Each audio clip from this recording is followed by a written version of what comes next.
በስመ አብ ወወልድ ወመንፈስ ቅዱስ አሐዱ አምላክ አሜን። እንኳን በመጋቢት 21 ቀን ታስበውና ተከብረው ለሚሆኑ ለቅዱሳን በዓላት በዚች ዕለት የክብር ባለቤት ጌታችን መድኃኒታችን ኢየሱስ ክርስቶስ ከሙታን ለይቶ ወደ አነሳው ወደ አልዓዛር ቤት ከደቀ መዛሙርቱ ጋር የሄደበት ዕለት፣ ተአምረኛው አባት አባ ሊባኖስ ዘመጥዓ ዓለምን ፍጹም በመናቅ የመነኑበት ዕለት፣ የማቱሳላ ልጅ ጻድቁ ላሜህ መታሰቢያ በዓሉ በሰላም አደረሳችሁ አደረሰን። ቅዱስ ቤተሰብ አልዓዛር፣ ማርያና ማርታ። መጋቢት 21 ቀን በዚች ዕለት የክብር ባለቤት ጌታችን መድኃኒታችን ኢየሱስ ክርስቶስ ከሙታን ለይቶ ወደ አነሳው ወደ አልዓዛር ቤት ከደቀ መዛሙርቱ ጋር ሄደ። በዚያም ምሳ አዘጋጁለት። ማርታም ምግብ በማቅረብ ታገለግላቸው ጀመር። ሁለተኛ ማርያም ግን እግሮቹን ሽቱ እየቀባች በፀጉሯም ታሻው ነበር። ጌታችንም አመሰገናት። እርሷ ከመቀበሪያዬ ጠብቀዋለች በማለት ስለ ቅርብ ሞቱ አመለከተ። ዳግመኛም ድሆች ሁልጊዜ ከእናንተ ጋር ይኖራሉ፣ እኔ ግን ከእናንተ ጋር አልኖርም አለ። በዚህም ተሰቅሎ የሚሞትበት ጊዜ ቅርብ መሆኑን ያመለክታል። ዳግመኛ በዚች ቀን አልዓዛርን ሊገድሉት የካህናት አለቆች ተማከሩ። ገናና ስለሆነች ምልክት በእርሱ ምክንያት ብዙዎች በጌታችን የሚያምኑ ሆነዋልና። በዚህ ዕለት ታስቦና ተከብሮ የሚውለው ታላቁ አባታችን አባ ሊባኖስ ዘመጥዓ ነው።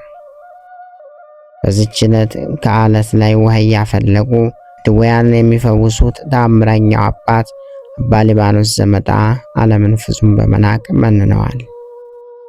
እርሳቸውም የአባታችን የተክለ ሃይማኖት ገዳም ደብረ ሊባኖስ በስማቸው የተሰየመላቸው ናቸው። አባ ሊባኖስ አባታቸው አብርሃም፣ እናታቸው ንግሥት ይባላሉ። እነርሱም በወርቅና በብር እጅግ የበለጸጉ ሮማዊ ናቸው።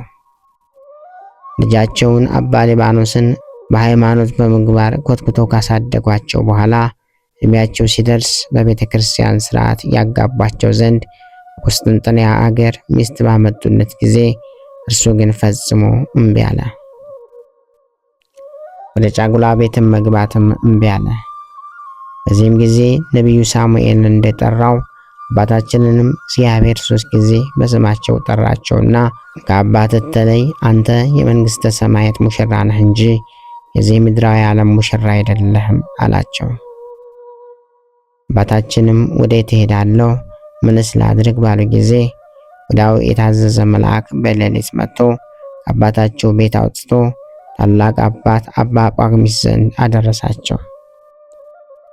ታላቁ አባት አባ ጳኩሚስም ለአባ ሊባኖስ በዓት በመስጠት ገዳመ ሥርዓትን፣ አስኬማ መላእክትን፣ ቅንዓተ ዮሐንስን አስተምረዋቸው አመነኮሳቸውና ከ8ቱ ቅዱሳን ጋር እንዲገናኙ አደረጓቸው። ከዚህም በኋላ ያ ከአባታቸው ቤት ወስዶ አባ ጳኩሚስ ገዳም ያደረሳቸው ያ መልአክ ድጋሜ ተገለጠላቸውና ወደ ቅድስት ሀገር ኢትዮጵያ ሄድና ተጋድሎህን በዚያ ፈጽም፣ ዝናህ በስፋት ይነገራል፣ ለብዙዎችም አባት ትሆናቸዋለህ አላቸው። ቀጥሎም ራሱ መልአኩ ወደ ኢትዮጵያ መጣቸውና በአክሱም ተቀመጡ። በዚህም ጊዜ ብዙ ከተጋደሉ በኋላ ወደ ሸዋ መጡና ወንጌልን ዙረው አስተምረው ብዙ ድውያንን ፈውሰው ከዓመታት ቆይታ በኋላ ተመልሰው አክሱም ሄዱ።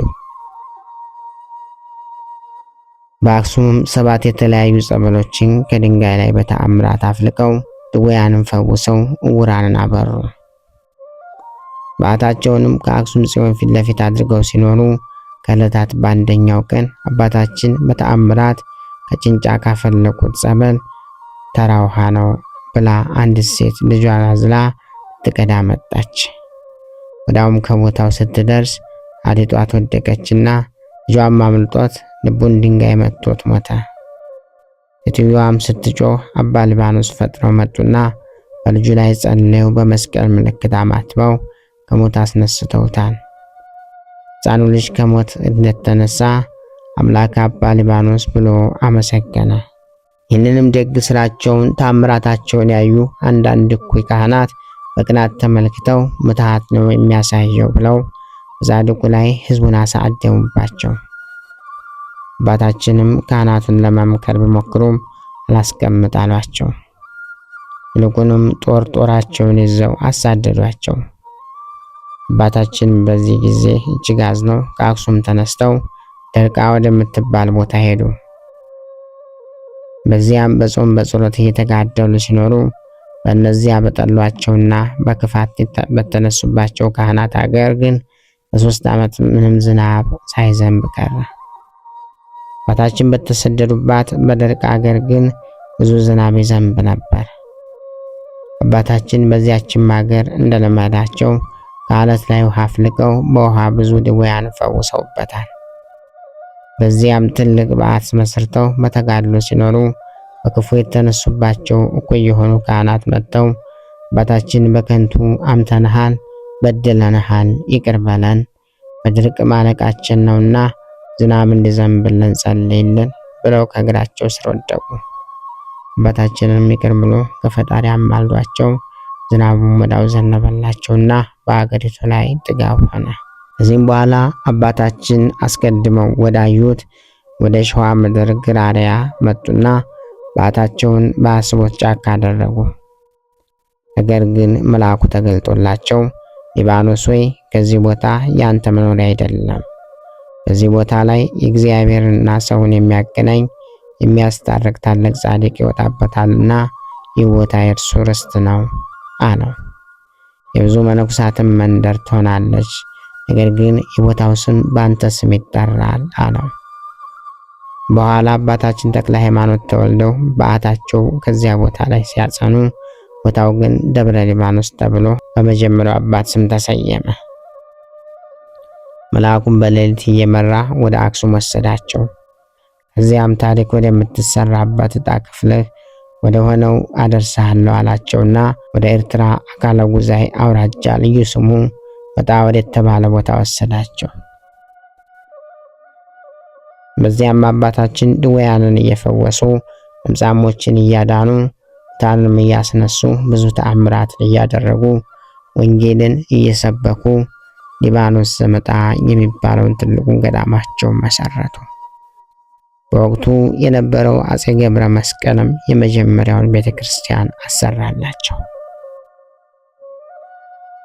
ቅዱስ ላሊበላ 23 ዓመት ሙሉ ካነጻቸው እጅግ ድንቅ 11 አብያተ መቅደሶች ውስጥ አንደኛው በአባ ሊባኖስ ስም ሰይሞላቸዋል።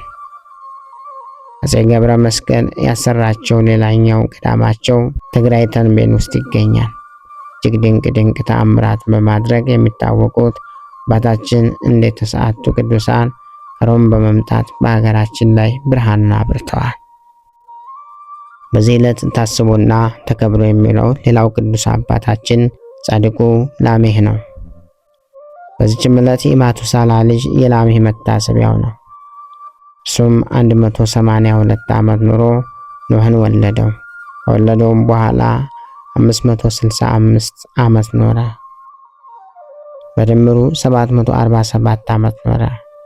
እግዚአብሔርንም አገልግሎት በሰላም አረፈ። እግዚአብሔር ምስጋና ይሁን። እኛንም በከበሩ ቅዱሳን ጸሎት ይማረን፣ በረከታቸውም ከኛ ጋር ትኖር ለዘላለሙ አሜን። ክብር ምስጋና ይሁን አንድ አምላክ ለሚሆን ለአብ ለወልድ ለመንፈስ ቅዱስ ስም እስከ ዘላለሙ አሜን። ወስብሐት እግዚአብሔር ወለወላዲቱ ድንግል ወለመስቀሉ ክቡር። ይቆየን።